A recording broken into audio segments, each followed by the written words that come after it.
Aloha, everybody. Aloha, guys. Yep. Hi. Here we are, the Georges from Kapolei, Hawaii. Wanted to extend to you again our deepest gratitude for you joining us. Today we have a couple things we want to discuss with you, and I know that Lisa's exciting because she's going to be presenting one thing. All right, one of my favorite topics.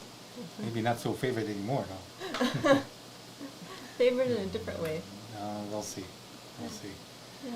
So, welcome to everyone who's watching, and I think should we open up in prayer? Yes, of course. Okay, why don't you go ahead, hon? Okay. Lord, we thank you so much. You've again provided for us in so many ways. This platform, Lord, is here to help people, Lord, with their health and in all manners of speaking, external, internal, good things, bad things. We want to cover it all, Lord, so we become wiser with you. Thank you again for imparting your wisdom upon us. We are here to learn from you, the creator of our bodies, and Lord, the fabricator of our souls and spirit as well. We give you thanks for all this in Yeshua's name. Amen. Amen. So, what are you sharing with us today? We are going to learn about different kinds of ice cream. Terry Todd, did you hear that? And how to make And Tammy. how to make your own in a healthy way, and there's several different flavors I'll be presenting, and also the ingredients in the ice cream that most people usually get at the store. Oh, So, interesting. I don't want to say most people. You guys are smarter than that, but Not me and Tammy. the people who are influenced by either family traditions to eat certain brands or by the media constantly advertising these other brands. Oh, So, advertising, yeah. yeah, that's a huge one. Big dollars in advertising. How many of you have ever been watching a show, or even on YouTube they have commercials, and a commercial comes up for some type of sweet like Oreo cookies or like Haagen-Dazs or something, and all of a sudden within the next 5 to 10 minutes you start having this craving. I already got a craving. Haagen-Dazs with Oreo. For that. A blizzard. Oh man, that sounds so good. Let's go, Isaac. All right, so I'm going to change location here, and I'll be presenting Okay. in just a little bit. All right. My wife is going to take the leisurely route and not be in front of the camera so she can present to all of you. And she is going to be speaking on the mic. And now she's actually on. Okay, and Isaac's going to get his stuff on the TV. Okay, just a second. I Right. need to pull this up here on my screen so I can see what's going on. Hold on here.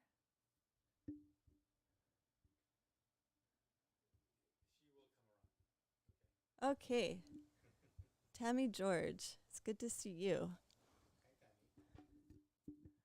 All right, so as I was doing this research, I found a really cool website on Instagram called The Food Babe, and that's the handle on Instagram. So I just wanted to give a shout out to this researcher who that's her specialty is. She goes through all different types of food. She looks at the ingredients. She breaks down the ingredients. And Isaac, if you want to put up the first slide, I am ready. Okay. So anyway, so the Food Babe, I thought that was a pretty catchy name. So I've been looking at her information for quite a while and trying to implement some of the things that she's suggesting into our own lives. So as Isaac is putting up this first slide so I could see what I'm going to be talking about here, that will be helpful. All right. So this is her first slide. She has this other website that she uses. Non-organic milk tests positive for illegal antibiotics, high levels of growth hormones, and controversial pesticide contaminants.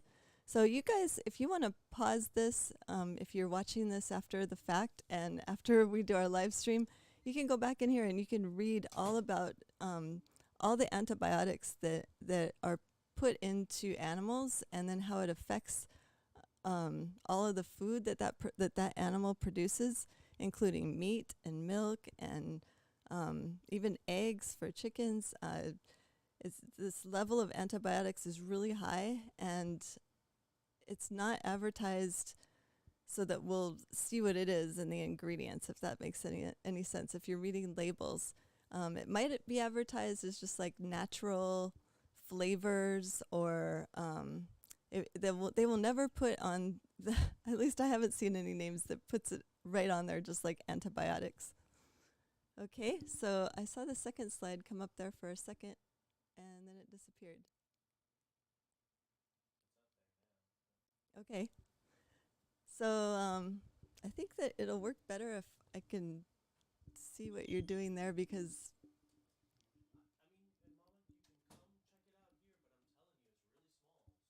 okay. Okay, so here we are at the second slide. This was what really caught my eye in the first place. This is Wendy's Strawberry Frosty. It's these ingredients, the first one I especially am aware of because of the hyperactivity it causes in children. I would not allow either one of my kids to have red number 40.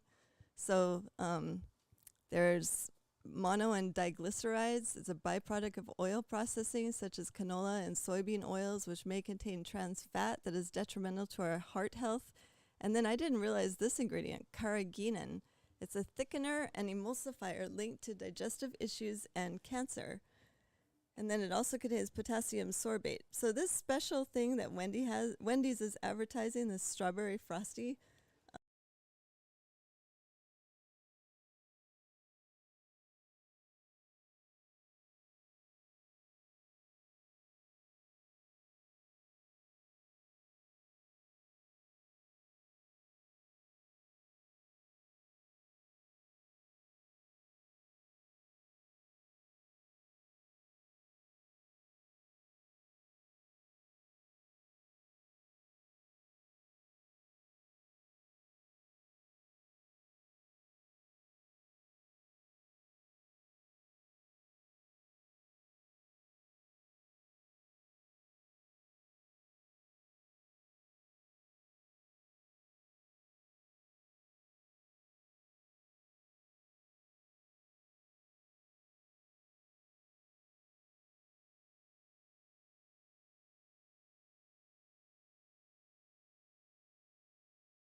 okay, as Isaac is working on the technical issues here, I'm going to look at it on this.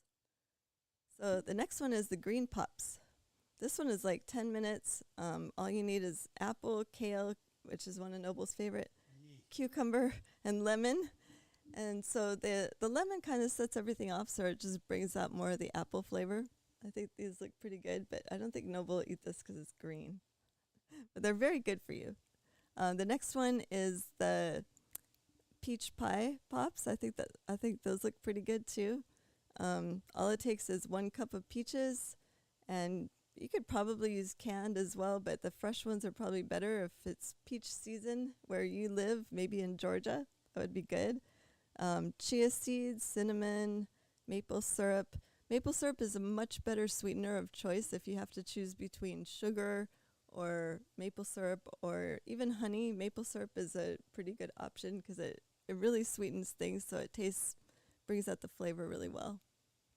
And the last one is the coconut creamsicle berry pops.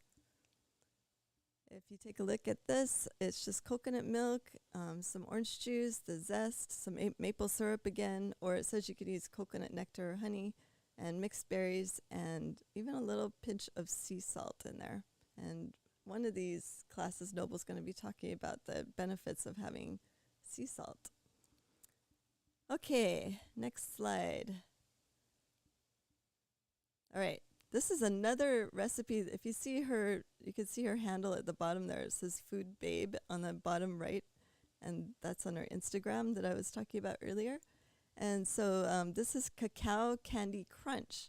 So for those of you that are craving candy and you feel like they always put all the candy in the grocery store right next to where you pay. So when you're standing in line, it's really tempting to look at all of those types of candy and to grab something that's really bad for you on the way out of the store. I think they do that on purpose.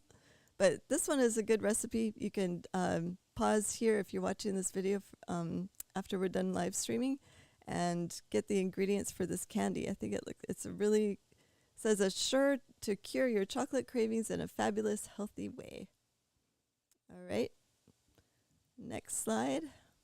So this ingredient is deemed unsafe to eat and is banned in Europe and still widely used in the U.S. It's found in all of these packaged processed snack foods. I was surprised to see that ranch on there, but this ingredient is carrageenan.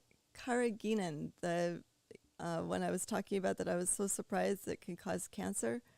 And the mainstream brands like Post or Kellogg's, they just purposely put this stuff in the food and then they advertise like crazy so everyone is craving it. So if you see something on here you like, make sure you're reading the ingredients before you buy it. Okay, now we are at ice cream swaps. So this is like, for me, I always crave Ben & Jerry's half-baked ice cream. This one is another one I would crave before, chocolate therapy. I would just get one of these for dinner. That would be my dinner. But now if you look in there, you see on there natural flavors. And I remember Justin Mack spoke about natural flavors in a post that he did on Discord, and it caused me to go look it up. And whenever they say natural flavors, or you see that carrageenan on there again, it might be advertised as organic, but unless it specifically says USDA organic on the package, then it might be false advertising. Unless it's maybe from a local company instead of one of the big names that everybody knows about. Natural flavors is also known as Cenomix, which is, I don't know how else to say this, aborted fetal cells. So nobody wants to eat that. Here's a pretty good swap that they put on here for an organic version that might taste close to the same. It looks pretty good. Strauss Family Creamery. Okay, let's look at the next slide. I know Noble for sure, he loves his vanilla ice cream, but if you look at Breyers or most likely Haagen-Dazs, all of the big brand names, Dreyer's, they put in that corn syrup that Noble talked about last week as being made from moldy corn, and then there's that natural flavor again there. That should be a red flag going up in your mind anytime you see a natural flavor. You do not want to have that. Okay, and I think that's the last slide. And I'm done with my presentation. If you guys have any questions, put it in the chat. Oh, there's also one last slide. You guys can press pause and look at this. These are more ideas of something to eat instead of one of the major name brand ice creams. And so anyway, that's all I have. Pass it back over here to Noble.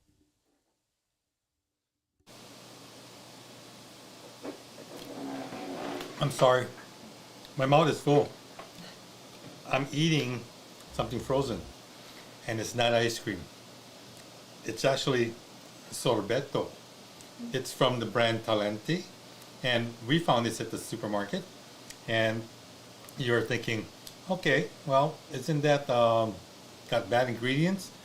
Well, Lisa and I, we read ingredients now, and ingredients in this Alfonso mango flavored Talenti dairy-free sorbetto is mangoes, water, sugar, dextrose, lemon juice, carob bean gum. That's it. No fructose, no corn syrup. Mmm. Mmm. I love mango too. So this is something that you could actually look into.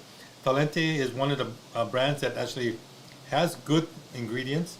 And remember, if you can't read the ingredient, if the first three ingredients are those real long scientific names, it's probably not good for you.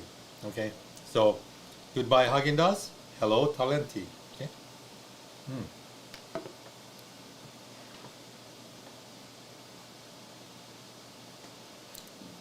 As I'm pulling up my PowerPoint presentation, I want to, oh, here we go.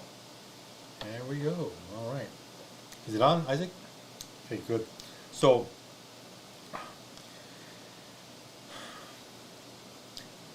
last week, oh, I'm sorry.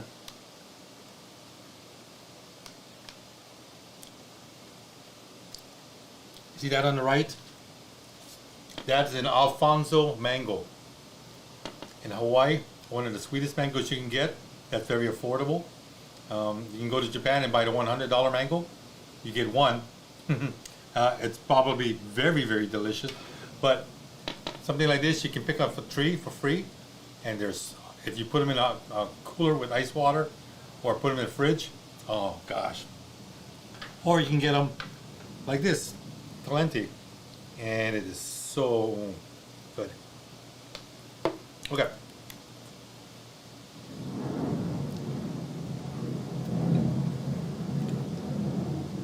Last week, when I was talking about the gallbladder and liver, we came to a part in the program that says the leading cause of death in the United States is reaction to pharmaceuticals. Just listen to the drug advertisements on TV and you'll realize that all the drugs have side effects, and that's true. And so the goal is to reduce, eventually stopping the pharmaceutical drugs that you're taking, because they're not going to heal you. They're not going to make you better. And in fact, if anything, they're going to make you worse with the side effects.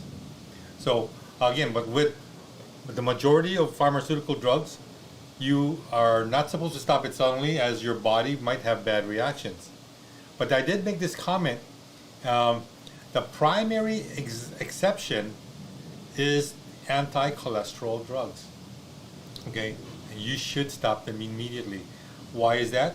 Because they are all toxic. All of these statin drugs are toxic to the liver, and it prevents the liver from cleaning. You remember this from last week, right? Well, again, if we're going to give our livers a chance to reboot, to reform, to become workable and usable again, we need to stop all the bad stuff we're putting into our livers, okay? And cholesterol drugs is one of the bad ones, okay? I mean, really, it is. Now, the topic today is I want to talk about cholesterol. Okay, what is it? How did it become such a bad thing? Out of 2,000 people, okay, with cholesterol over 200 milligrams, over 100 milliliters, there will be one additional death each year from coronary heart disease, CHD, okay? As compared to 2,000 people with normal cholesterol. So essentially what it's saying is that if you have high cholesterol, you're not going to die, okay? There's the chance of getting a heart attack is nil, okay? What did it say? 1 out of 2,000 people, possibly. This means that 99.95% of the population would not benefit from efforts. And what are these efforts? Dieting, taking pharmaceutical drugs to reduce the blood serum cholesterol levels. Because a lot of times this is not what happens. You don't get high cholesterol from what you eat, and I'll share more on that. Okay. To put it another way, for the 1,999 out of 2,000 individuals each year, There's another way out. Makes no difference. Okay, whether they have elevated cholesterol or normal cholesterol, it will not develop into coronary heart disease again. And um, this is a fiction, a fable. Okay, clearly it doesn't make much sense again to focus so much time, energy, and money on the subject of cholesterol, really. But science and some fraudulent science has actually made it something that we need to address. In fact, politics of medicine says that doctors should lose their medical license if they don't put patients on elevated cholesterol called statins. Okay, did you hear that? That doctors should lose their license if they don't put their patients on statin drugs if their cholesterol is elevated. Why? Why should they lose their license? The American Heart Association states that you are at high risk of coronary heart disease if your cholesterol level is above 240. Mine has been over 240 for over 10 years. I should say 12 years now. However, the studies show that cholesterol of 240 is only 0.5% more likely to have a heart attack than those with cholesterol of 200. So it doesn't make a difference whether you have 240 or 200. The likeliness of getting a heart attack is very rare. Okay? What's happening here is that we have economics versus science at work again, and it's all about making the almighty buck or dollar. Okay. Current guidelines suggest that anyone with cholesterol over 180 should be put on statin drugs. Sorry for the typo. Abraham had high cholesterol too. If you have a heart attack, you are put on statins no matter how low your cholesterol already is. See, they're correlating it as a cause of heart attacks, cholesterol. And so if your cholesterol is normal or even below normal, they're going to give you a statin anyway, because you know why? Drugs is money, okay? Statin drugs cost between $900 and $1,400 per year per person. Talk about bankrolling. We need to get in this industry, right, if we want to make money. But it's not about that. It's about being healthy, okay? This means that we waste about $12.5 billion per year in therapies, okay, that are not supported by science. A lot of typos here. Sorry about that, guys. This is not boy science, it's by science for cholesterol treatment alone. But there is boy science out there, okay? Now expand this into all areas of medicine. It then becomes easy to see why Americans spend so much money on healthcare, more than anyone else in the world, and yet the outcomes are equivalent to those of a third world nation. That is pathetic, man. Cholesterol is one of the most critical chemicals needed by the body, okay? However, again, this has not been characterized, it has been characterized, man, I'm sorry, I was typing so fast before class. It has been characterized as a pest that must be stamped out at all costs. And again, cholesterol is actually necessary, okay? It shouldn't be destroyed, it shouldn't be taken out of your body. What is it good for? Well, when you read it on the screen, it serves to waterproof each cell. Okay, number one is actually very important because the cell membrane is important. It keeps certain fluids in and certain fluids out. And cholesterol is one of the things that keeps it waterproof, okay? Number two, repair of injuries. Did you know that your scars, including those we call plaque in our arteries, contain a large amount of cholesterol? It heals. Cholesterol helps our bodies heal, okay? Cholesterol also makes vitamin D, okay? If you don't get enough sun, especially during the winter months for you upcountry winter folk that live up in the mainland, like in Minnesota, Wisconsin, all that cold weather nations, or I should say states, vitamin D is very important, okay? Last week we spoke about gallbladder and livers. Gallbladder holds the bile that livers make. So guess what cholesterol is good for? Making bile, okay? And the liver can only make so much bile to be used when you start eating your meals, because bile is part of the process of emulsifying your food to get all the nutrients. And you want to know a gross picture? You ever see a fly, those little itty flying around? When they go on top of your food, guess what they're doing? They're throwing up acid on top of the food to emulsify it, so that when they eat it, suck it up like a juice, then they get all the nutrients. So flies are kind of like bile in a sense where it helps break down the food. Not that we're eating flies, okay, or our liver's making flies, but the process is the same. We need the nutrients from the food that we're consuming, okay. Another big, again, plus for cholesterol is that it metabolizes the minerals that we take in.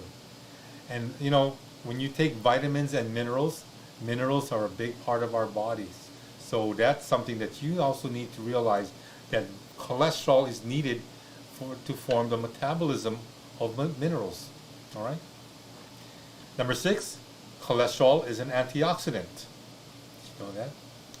And we need all the antioxidants we can get. Again, it's all a part of the way God created us. The antioxidants help, again, take care of the free radicals that are in our body. Free radicals are what causes cancers to produce, okay? Let's keep that in mind. It says here it's an electron donor. I have not spoken about the electrical part yet of the body, but know this, cholesterol is an electron donor, and that's a good thing, okay? We need all the good electrons we can get in our body, because every cell in our body has a small little battery and it needs electrons. All right. Number 7, cholesterol is good for our memory. Okay, our memory. Think about this. If you've been forgetting anything lately, oh shucks, I forgot to make a list of the things I need to make a list on. I mean, it can get really bad, right? Try taking in some good cholesterol. Okay. Number 8, the uptake of serotonin in the brain. Now, serotonin is that thing that makes you feel good, good. All right. Guess what? No cholesterol, no feeling good. Okay. You need cholesterol in your body. Number 9, 1/2 of the dry weight of the brain is cholesterol. Did you even know that? Half of your brain's weight is made of cholesterol. So if you take a statin that's going to, again, reduce cholesterol, guess what you're doing? You're making your brain smaller. It's bad enough, okay, we can't remember. And, sometimes we can't think or process correctly. But not having cholesterol does not help at all, okay? Number 10, cholesterol makes adrenal hormones that control all the sugar metabolism. That's right. All the food we eat, especially the carbohydrates, the white pasta, the white rice, the white potatoes. I mean, all of that stuff turns to sugar. And you know what? The body has to metabolize it. Guess what? Cholesterol is there doing its part. So keep that in mind now, all right? Number 11, making adrenaline so we can deal with stress. Now lately, with all the things that's been happening in the world, right, especially, getting the jab, dealing with C-19, and who knows what's going to come down the road, all right, it's going to be very, very stressful. Being calm is key, and having cholesterol in order to be calm will make you make good and wise decisions. And one of the best decisions, again, is making sure that your relationship with Yeshua HaMashiach, Jesus the Christ, is intact, is ongoing, not deficient, not nominal, but very, very intimate and close. All right, you want to keep that relationship going. It's going to help because there is going to be stressful times coming down the road. And I'm actually saying, I don't care how much cholesterol and adrenaline you got in your body, some of this stuff is going to be so overwhelming. Only the peace of God, which passes all understanding, will keep us from stressing out. That's kind of a new version of Philippines. Okay. Number 12. Oh, this is a big. This should have been number 1. Cholesterol helps in the making of sexual hormones. Oh, sexual hormones. Okay. For those of you that are still sexually active, yep. If you want your activity to keep on going, you better not stop the cholesterol, or else you're going to be having a bummer. Okay. All right. And lastly, okay, cholesterol helps control allergies. All right. Isaac's allergic to a lot of things. You know, this guy needs some cholesterol. I'm allergic to one thing. He's allergic to mold. That's a big thing, though. You know, but you know what?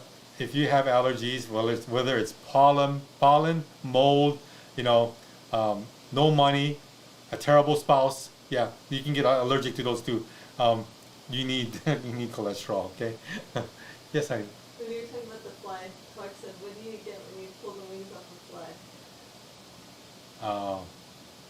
What? A walk.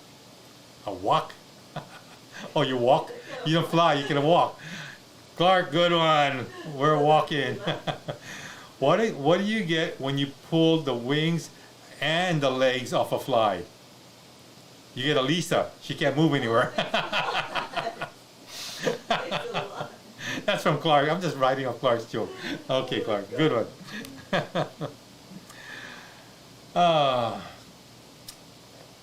Cholesterol is known. Okay. You know, it's known that heart attacks and strokes happen when a substance made primarily of calcium and cholesterol is found in the wall of an artery. What's that? Can't control it. Yeah, I can't control it. Oh, okay. Wait. Ice cream rate. We shouldn't have started out with my presentation. We should have ended with that one. Okay. All right. So there's a correlation between heart attacks and strokes, because when you have a heart attack and stroke, primarily it's caused by calcium and cholesterol found in the wall of your arteries. Okay, they call that plaque, right? Plaque over time can enlarge and cause turbulence in the flow of blood over it. So it's kind of like when you see a river or a stream, and you put a big rock in the way, and you see the water going over it, around it, and there's all this turbulence that comes after the rock that's placed right in the way of the stream or river that you're looking at. When a blood clot forms suddenly on the plaque, blood can no longer flow, and the tissues behind the plaque/clot dies because there's a lack of oxygen and blood. Okay, and you know what happens. You know how that is, right? If you get a heart attack and you don't have your heart pumping blood to your organs, what's the first organ to go? Half the cholesterol, the brain, remember? The brain needs oxygen, and if it doesn't get oxygen soon enough, then they classified it as brain dead, right? Because it won't function like it should, unless it's very, very cold water. You've seen the stories, the movies of kids falling into ice cold water and being underwater for so long that they should be clinically dead, but they're not. In fact, when they're resuscitated, their body's alive, but the big concern is the swelling in the head and whether the brain is still going to function like it was before. All right. So here, heart attacks and strokes will not only affect the brain but other parts of the body as well. And most of all, it could actually just stop you from living. Okay, if you're not found and resuscitated soon enough. And this is what what we call like CPR. If a family member finds you or whatnot, or the ambulance comes, the sooner you can get CPR and get your heart pumping again, the better chance of surviving, especially brain damage. Because the plaque contains cholesterol, it was theorized that high levels of cholesterol in the blood leak through the walls of the arteries, causing the plaques. Again, because of the leakage and the buildup of cholesterol, and calcium, they just made a correlation without doing much studies on it. It was assumed that consuming cholesterol would raise the levels of cholesterol in the blood. Same word, different function, okay? This theory was confirmed fraudulently, it turns out though, with the prolific work of a physiologist named Ansel Keys. Again, there's a few ways of spelling his name, but Ansel Keys in 1956 said that in an adult man, the serum cholesterol level is essentially independent of the cholesterol intake over the whole range of human diets. He published almost 100 papers from 1985 to 1995 while at the University of Minnesota.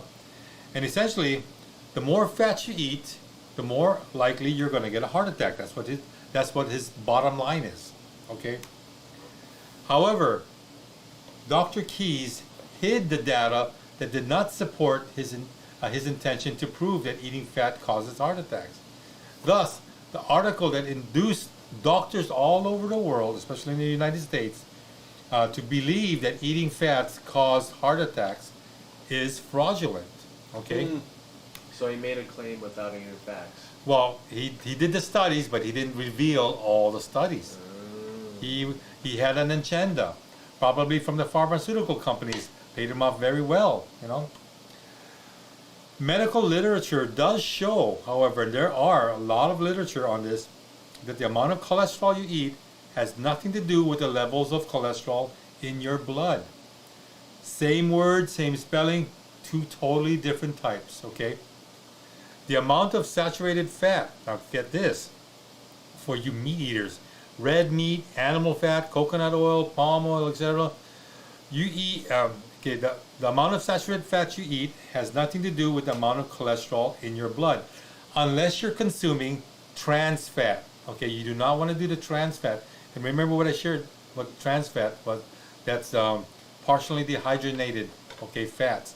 You do not want to do that, the plastic fats. That will mess up your body and give you a heart attack, but that's not natural, okay? That's man-made, okay? So, again, no correlation with what you eat and the cholesterol in your blood. Number 3, the amount of cholesterol in your blood has nothing to do with your risk of heart attack. Big emphasis there, nothing to do, okay? And number 4, neither your LDL or your HDL. Remember, when you get a cholesterol test, you're going to get the low cholesterol, low density lipotins, what's it called? Lipotins, I think, or high density lipoids or lipotins. My mind, I'm losing it. I need more cholesterol in my brain. Okay. So when a doctor says, okay, you have high cholesterol, let me give you a pill for it, that doesn't really make sense, because it's not, or change your diet or something, that's not necessarily saying. There's no correlation to the cholesterol in your blood. Yeah. No, there's no correlation. So LDLs, HDL, cholesterol neither has anything to do with your risk of having a heart attack. None of it. Okay. So whatever numbers you get, it's just telling you where your cholesterol's at. And like I said, if you have high cholesterol, last week's show again on gallbladder and liver, if you have high cholesterol, that means your body is trying to flush out your liver, which has been tainted and polluted. Okay. And in order for it to be clean, that's what cholesterol is. Okay. That's what it's there for. Okay. So after Key's fraudulent articles began to convince doctors that fats would cause heart disease, studies were begun to show that drugs, pharmaceutical drugs, called statins, reduce cholesterol in the blood and reduce coronary heart disease. Again, more fraudulent studies here. But again, they're trying to solve a problem that apparently they all did not check for themselves, and they trusted this guy, Dr. Ansel Keys, with his study. And guess what? A lot of people out there, a lot of you out there may be taking statins, cholesterol drugs. And like I said earlier, stop it. Cut it off. It is so dangerous to your health, your body, especially to your liver, that you will not survive. You will just have chronic disease compounded upon chronic disease. All right? So give your body a chance. Okay, give it the good fats it needs. Okay, So again, all of this has been again provided by Dr. Jerry Tennant in his book, Healing is Voltage. This is the end of this cholesterol session, because again, I want to make it clear that your body, the body that God gave you, can heal itself, okay, provided the right nutrients and the power that God has given us inside our body to process, okay, this reformation of new cells in our bodies, okay. And like I said, the liver is the only organ that can actually rejuvenate itself completely in about, what did they say?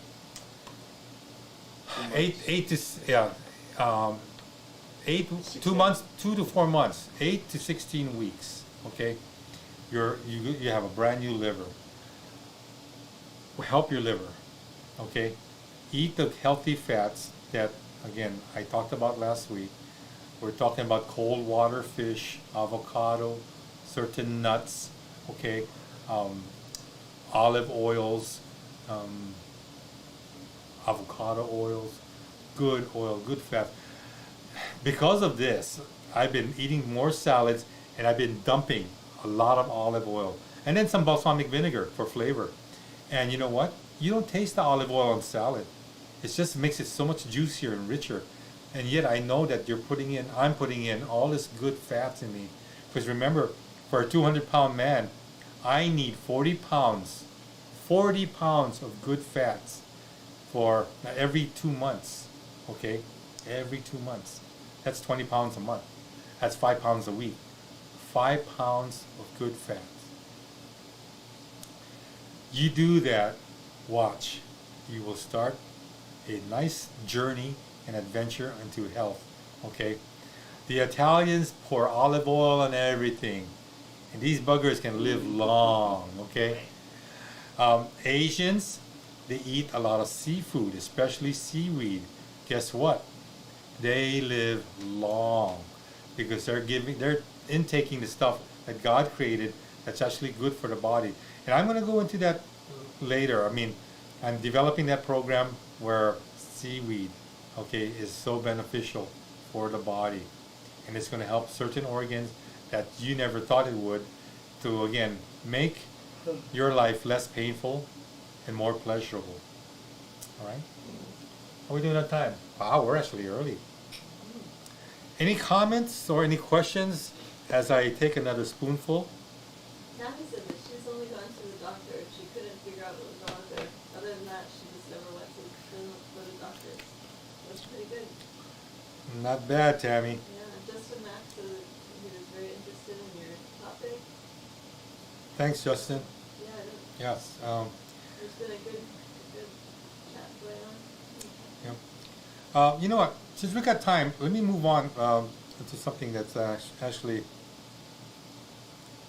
It's just, there's just so much information out there. Okay. When you eat, you can eat as much or little cholesterol, animal fat or saturated fats as you like, and it will have no effect on your blood cholesterol levels. Again, note that these studies do not address the consumption of plastic trans fats. I remember I told you to stay away from that. But saturated fats, okay? Keep in mind that there's a study that shows that you are less likely to die from heart disease if you eat saturated fat like butter. Oh yeah, get some good organic butter. No, curry butter. Eggs. Get some organic eggs, and beef. Now listen to this. Instead of corn oil, margarine, cereal, and they even say chicken and fish. And here I'm thinking chicken and fish is actually good for your diet, right? Well, it says here that in a study published by the British Medical Journal in 1965, patients who had already had a heart attack were divided into 3 groups. One group got polyunsaturated corn oil. The second got monounsaturated olive oil. And the third group was told to eat animal fat. Okay? After 2 years, the corn oil group had 30% lower cholesterol, but only 52% of them were still alive. That means almost half of them died. The olive oil groups fared little better. Only 57% were still alive, okay, after 2 years. Of the groups that ate mostly animal fat, 75% were still alive after 2 years. In patients who had already had a heart attack, eating animal fat instead of polyunsaturated corn oil cut the risk of death from 24% per year to 12.5% per year. That's almost like cutting it in half. I mean, you know, jeez. Go figure, yeah? Yeah, that's so unreal. And Clark said real butter is the best. Oh, yeah. You want to tell about the butter we got? Oh, yeah, when we went to visit her aunt and the Garcias, we actually stumbled upon this place that sold Amish-made butter. You know the Amish? Talk about back to nature. They do things old school, and so we got some Amish butter. Man, talk about good, you know. But for those of you that do not have any connections to the Amish society or community, you can still get good organic butter. You know, again, there's certain brands out there like Kerry I mentioned earlier. Yeah, Kerrygold. Kerrygold, and you know what? Put butter in everything. Forget vegetable oil. Forget definitely canola oil. I already gave you a lecture on that. That is not to be consumed. But even vegetable oil, you shouldn't eat that as well. I know it's cheaper and you want to deep fry things, but guess what? Deep frying foods is also not that healthy for you. So keep that in mind. So again, when we talk about diet, keep that in mind. You want to eat, you know, the good fats, okay, and animal fats. Honey, I'm having steak with a lot of fat tonight, okay? You are. I like to. Is it from Organic or organically raised grass-fed cow, no, open field cow. I hope so. When we talk about bad cholesterol, that really isn't accurate. Since cholesterol is insoluble in water, it cannot be suspended in blood, but must be carried by a protein. These proteins that carry cholesterol are called lipoproteins, okay, and vary in size from large to small. Along with cholesterol, these proteins carry other fats. These various fats are attached to glycerol, and this unit is called triglyceride because the fats are in units of 3. When you eat any fat except cholesterol, it is attached to a glycerol to make triglycerides. Cholesterol remains unchanged as it and triglycerides are put into packages called chylomicrons within the intestinal wall. Chylomicrons transport triglycerides, which are fats attached to glycerol, and cholesterol to the liver. The fats are released there and reconstructed by the liver in very low density lipoproteins, VLDL. These carry the fats and cholesterol to the body, where they are used and become smaller and smaller units called low density lipoproteins. There you go, LDLs, low density lipoproteins. So that was close. The fats carried to the cells as very low density lipoproteins are used by the cells and leave some LDL behind to be recycled to the liver to be made back into VLDL. Saturated fats never become cholesterol. They are entirely separate substances. The only connection between saturated fats and cholesterol is that they both ride around the body in a lipoprotein, since both are insoluble in water. Thus, eating red meat cannot possibly influence your cholesterol level. Okay? LDLs, low density lipoproteins, are called bad cholesterol. Okay? That's the name, right? That's what your doctor will tell you. It is assumed that when a blood test is done for cholesterol, LDL is measured. It is not. Did you know that? They don't measure LDL. Your LDL level is calculated by the formula LDL equals total cholesterol minus HDL, your high density lipoproteins, plus triglycerides divided by 5. So it's all based on a form. So what the blood test is showing you is actually just your HDLs, not your LDLs at all. And they're using your HDLs and your triglycerides and dividing it by 5, and that's how they get LDL numbers. This is important because if you raise your triglyceride level by eating more carbohydrates, it will appear that your LDL has elevated when in reality it hasn't changed at all. They're making that correlation that if your triglycerides go up, your LDLs go up. Come on. If you want to lower your LDL, okay, your lower density lipoproteins, you can eat just fewer carbohydrates. Again, what you eat has absolutely no effect on your blood cholesterol. However, you can change the calculations of the percentages of LDL or HDL by changing your triglyceride level. Triglyceride levels change with the amounts of carbohydrates you eat. So the only thing that's affected by your diet is the triglycerides, okay? The liver does not make LDL. It is a metabolic residue of VLDL, very low density lipoproteins. When VLDL loses a triglyceride, it is normally called LDL. There you go. So from very low to low density lipoproteins. HDLs, which are called alpha lipoproteins or good cholesterol, are mainly protein with a small amount of cholesterol. Their primary purpose is to remove cholesterol from the periphery and transport it back to the liver. The liver synthesizes 1,500 to 2,000 milligrams of new cholesterol each day. A raised VLDL level is normally called an elevated triglyceride level.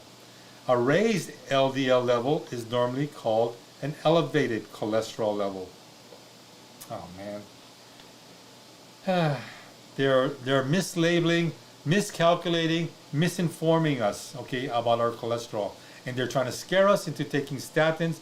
Why? So that you can spend money through your insurance, make other people rich, especially the pharmaceuticals, while you get worse and you keep messing up your liver and gallbladder. So, this widely believed concept in coronary heart disease is that the portion of cholesterol called low density lipoprotein, LDL, when elevated, goes through the walls of the arteries and begins to build up as cholesterol plaque. This is what the belief is, okay? It is believed that using medications, statin drugs, to keep the liver from making cholesterol and thus lowering your blood cholesterol reduces the risk of heart attacks by 50%. This theory is simply wrong, bogus, okay? A convincing argument against the current belief that cholesterol causes heart attacks, again, is made in the article Why the Cholesterol Heart Disease Theory is Wrong by Malcolm Kendrick. And again, he goes on to write down that the liver doesn't use fats, saturated otherwise to make cholesterol. Fact number 2, the liver does not make LDL, it makes VLDL. Fact 3, VLDL is converted into LDL through triglyceride loss. Fact 4, VLDL levels and LDL levels are totally unrelated. Totally.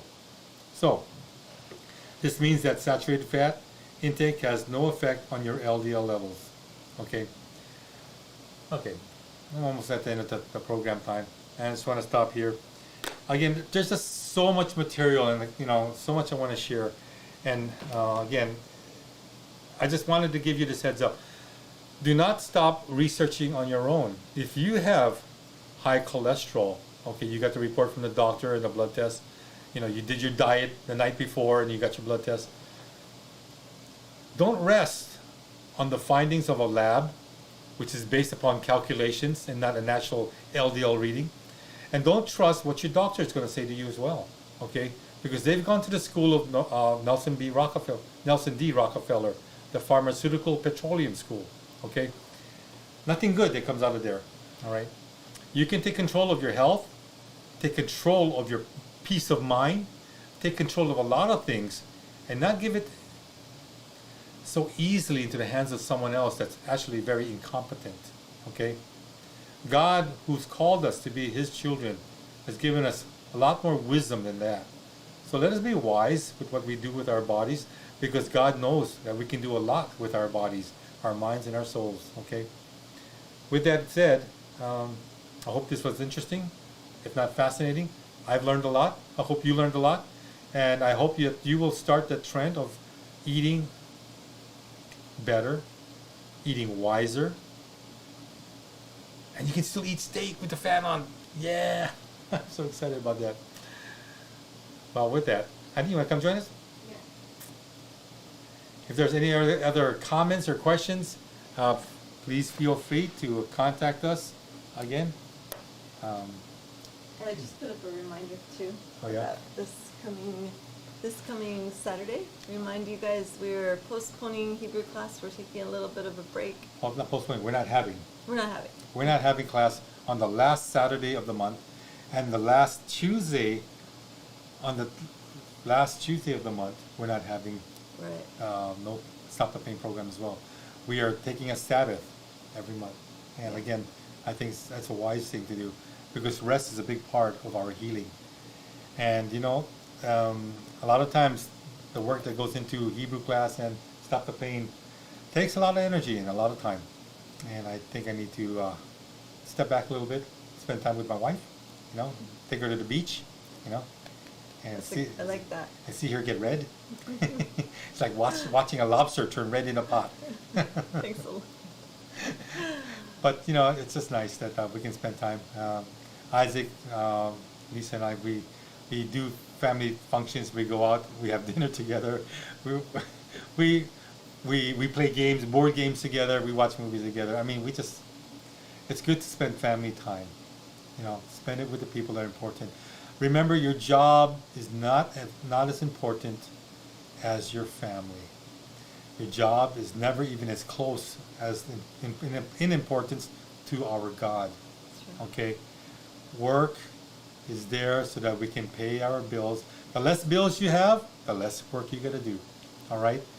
With that in mind, I pray that, you know, you are on your way to a more healthy and enjoyable life. Yes, you know, that's right. we have to enjoy what we have. You know, no sense stressing, right? Mm-hmm. If you stress, you need more cholesterol for your adrenaline. Yeah, live for today. Live for the moment. Yeah, don't worry about tomorrow. Yeah, I mean, be responsible, but don't worry. Yeah. That's right. All right. Mm. Well, guys, Lisa, you want to close this? Sure. Right. Okay.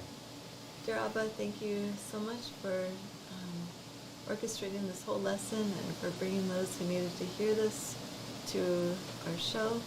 We ask you bless everyone through the week and through the weekend and till we come together again very soon. Thank you for providing everything for us, Abba God, that we need. We ask all this in Yeshua's name. Amen. Amen. So we'll see you guys in early July. Yeah, we'll see you guys in July. Yeah, and take care. God bless. And if you guys want to still contact us, you know, we're still open to communicate. You can always email at biblicalhebrewhawaii@gmail.com. Yep.